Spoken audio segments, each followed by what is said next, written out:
Hello, everybody. Scott Golden here with Pro Wrestling Logic YouTube channel. Welcome to those of you who are new. Welcome back to those of you who are seasoned veterans of what we do around here. What we do around here is review both new school and old school pro wrestling. Hope to become the largest single audio review section for especially old school wrestling, old school being before 1998, that's available on the internet somewhere, anywhere. That would be the hope. Don't know if we'll get there, but that's the goal. Thank you for subscribing. Please do if you haven't already. Thank you for those who are regular listeners to this channel. In any event, we're going to talk about World Class Championship Wrestling, the 29th of May, 1982. Yeah, 2022? Not there yet. 1982. And it was a reasonably eventful show. They're moving towards the Star Wars event for this year, so that's interesting. We move in the beginning to a King Kong Bundy match. Bundy facing Kerry Von Erich in this week's main event. But before we get there, there's a bunch of action to be had. Ken Mantell versus Wild Bill Irwin. Mantell is, at least to this point to me, a relatively plain wrestler.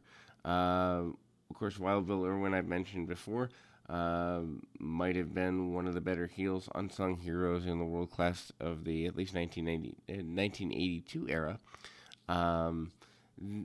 Very basic match, control of the head, roll-ups and the like by Mantell.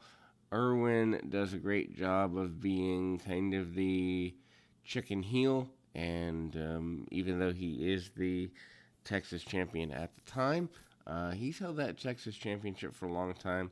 Attempted submissions by Mantell. This, however, does lead to, actually, in a lot of cases, I find, in this particular match anyway, that Irwin is the one to out-wrestle Mantell, which is a little different. Usually the heel is the one being out-wrestled, but whether it's pump kick or finding his way to the ropes or various other ways of dodging danger, in this particular case, at least for a little more than half the match, it is Bill Irwin that is looking like the more competent wrestler, even getting his foot on the bottom rope during an offensive maneuver that looks like he's going to get beaten. This match goes quite a while. It might have even been a little longer than it needed to be, as I think they do go close to 10 minutes, if not over 10 minutes here. And the reason I say it might have been a little long is simply because the pacing of the match itself is, it drags at moments. Now, obviously, for that day and age, we're dealing with a much smaller locker room, which I think I tend to be, and eventually when I run independent shows someday, wishful dreaming, but still in the hope. I co-ran some shows and hoped to do some creative stuff back in the day, and even something as simple as a swinging neck breaker is enough for Mantell to get an advantage. Anyway, but I tend to be a fan of smaller locker rooms because the talents are more fleshed out. To me, it's better to have a locker room of 20 and everyone has something to be doing than it is to have a locker room of 40 and people on a weird rotation and then some people don't get where they need to get, whatever. There is a time limit draw aspect to this particular match. Then we move into the next match of this particular episode. Kim Dunk, later known as Tiger Chung Lee in the World Wrestling Federation. It's hard to imagine that it's about 2 years, maybe a little bit more, from his WWF work and specifically TNT episode where he tries to break boards and bricks. So just putting that in perspective, to think that he's only a couple of years away from that opportunity is just interesting to me. The Dragon, obviously a masked heel, working for Hart and Hussein Limited, and Dragon, a martial artist. Chung Lee, obviously also a martial artist. The Dragon takes more punishment than a relatively new heel would or should take, in my opinion. But Dragon also has a great martial arts background and does some things that for the time in 1982 were a big deal.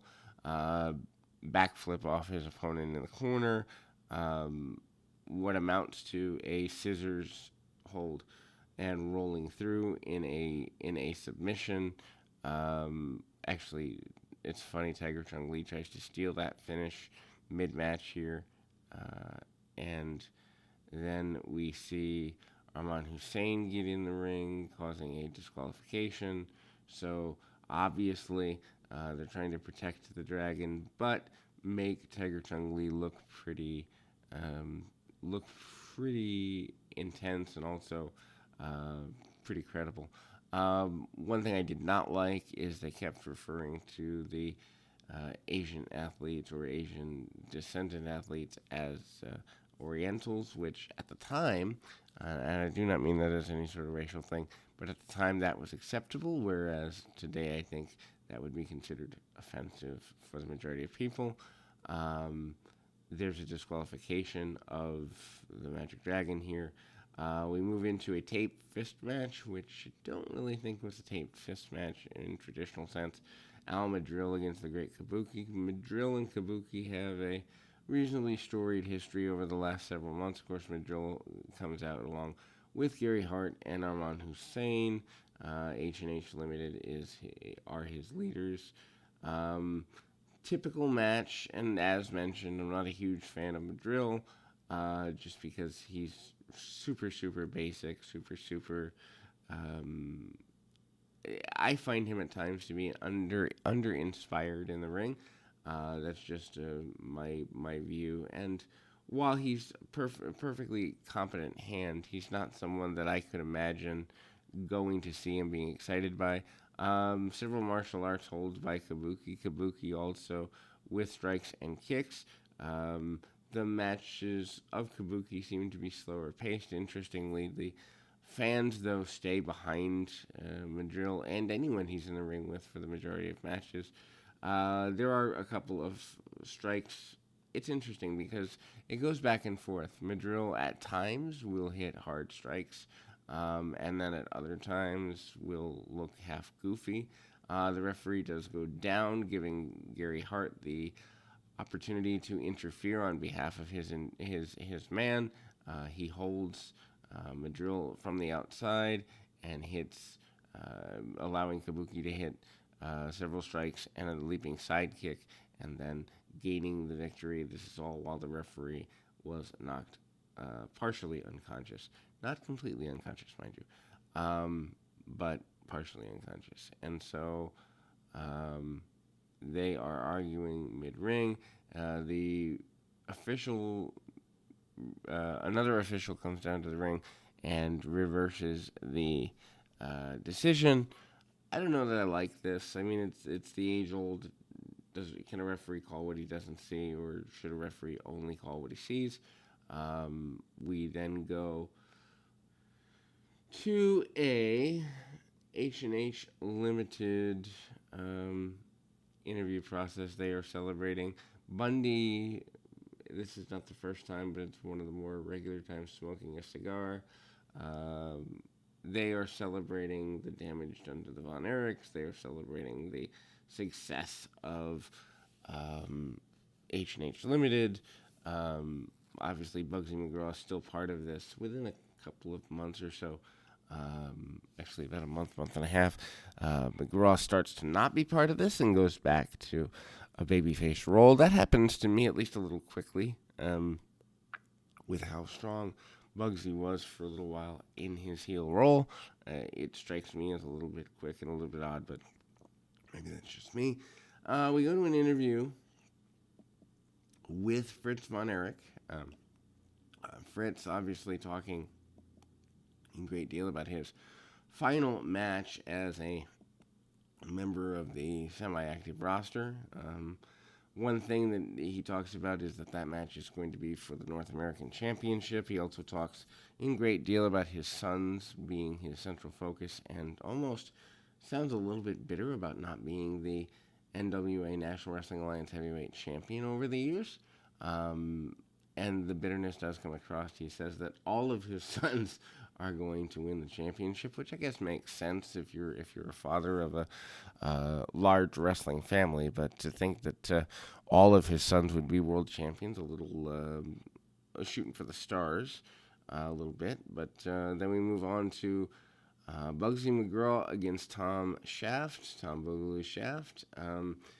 Slower match, but Bugsy carries Shaft through. Shaft always makes comebacks, moving out of the way of damage and the like. Um, Bugsy always tends to be the one to slow the match down. Snapmares, elbow drops, and the like. Really a very basic match. Again, I'm always surprised by the fall of Tom Shaft. Shaft comes in at the beginning of the year, super, super hyped, and by the beginning of summer, he's dropping falls left and right.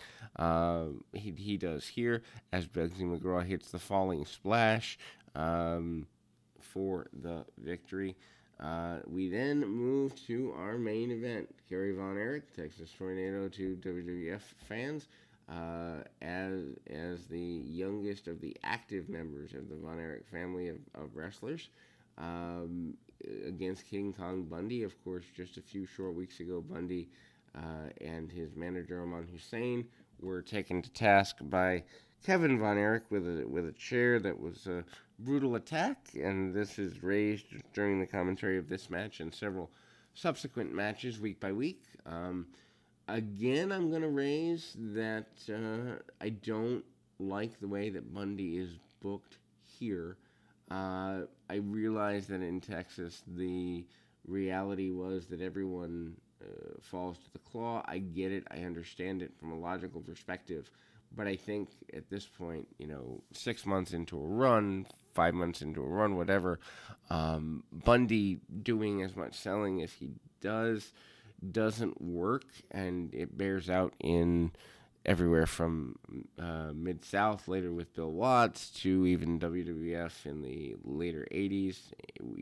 Think about this in perspective. Less than 4 years from now, King Kong Bundy's main eventing WrestleMania 2, and he's impervious to pain for almost a year before that happens.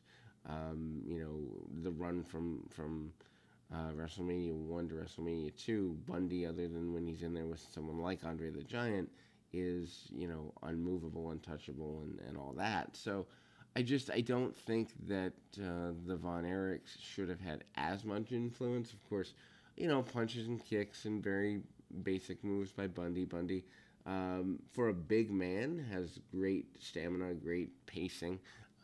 Certainly a guy that's worth looking at as a real challenger.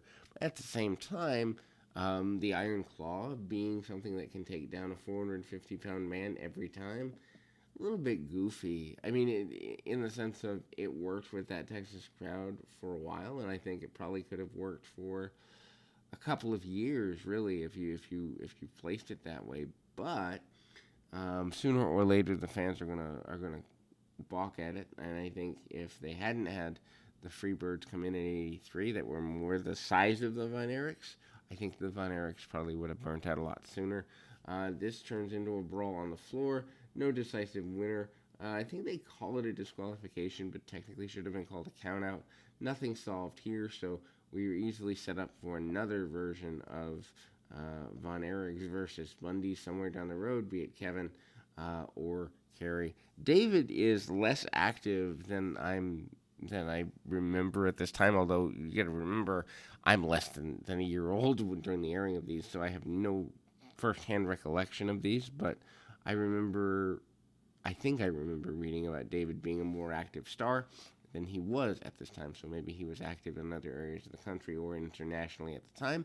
In any event, that is your review for the 29th of May, 1982.